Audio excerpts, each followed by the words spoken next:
Ini yang kita masih menunggu. Tapi kalau satu saat keadilan ini juga tidak sampai ke Aceh, bangsa Aceh dibantai tiap hari, saya rasa contoh yang paling dekat kita perbandingkan hari ini,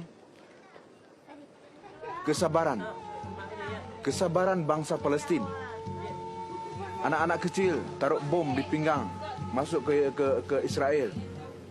Ini bukan tidak akan terjadi satu saat di Aceh.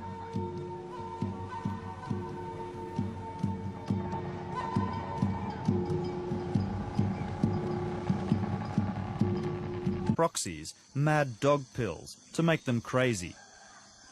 Here in Aceh, young boys, like 10-year-old Marzuki, are given money and drugs by soldiers who get them to... Dengan TNI atau SBIJ, mereka terus masyarakat jadi sasaran.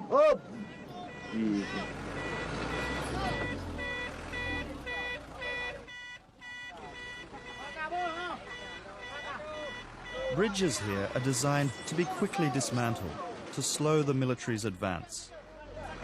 This also makes life more difficult for Gum and the villagers. In fact, people say that life is harder than it's ever been. Even worse than the brutal 10-year-long military operation known as DOM.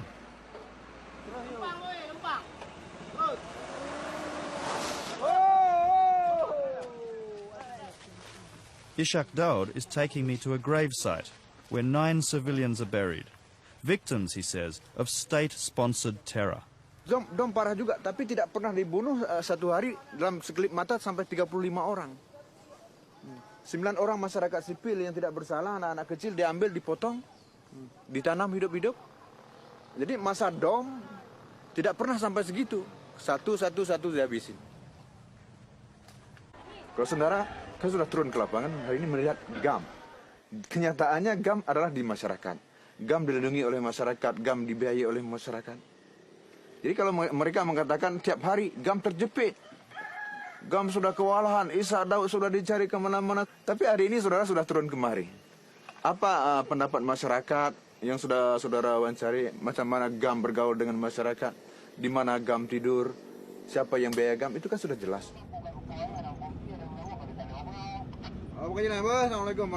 But the villagers pay a high price for that support. Ishak Daud says that after every GAM ambush, the security forces take their revenge.